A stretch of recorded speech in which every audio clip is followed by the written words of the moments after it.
In this lesson, we're going to review polygons versus quadrilaterals. Okay, so polygons versus quadrilaterals. So if we review the definition of a polygon is a closed two-dimensional shape with straight sides.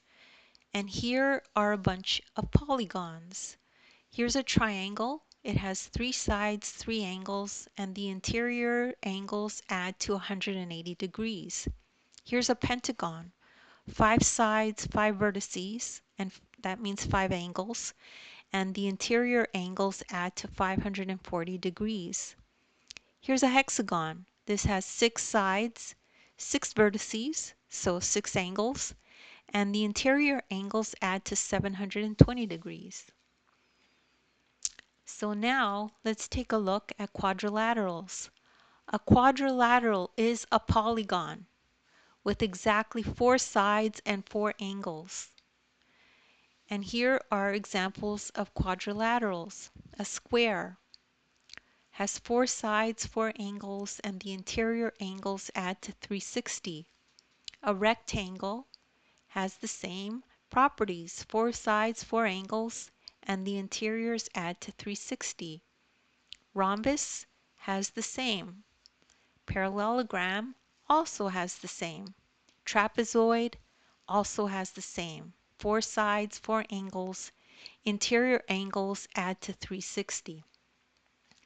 So if we put a circle around all the polygons includes all the quadrilaterals. But quadrilaterals are a subset of polygons with their own individual properties.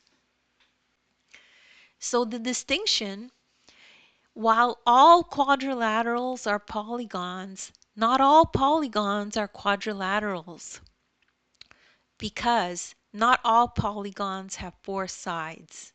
Okay, so that's the distinction.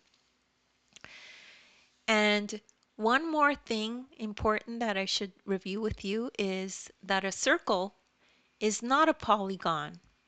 It has no straight sides. So the main characteristic of a polygon is the straight sides.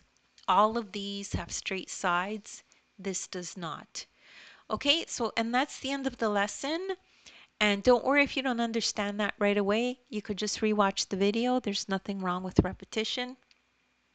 As well, take a look at the description. There's links to other videos of mine that are similar to this. As well, you could download the ebook. There's a link in the description to the ebook. In the ebook, you'll find this exact lesson in it, and you can follow along in the ebook as you watch the video. There's actually a link in the ebook that'll take you right to this lesson. Thank you so much for listening, and please make sure to like and subscribe.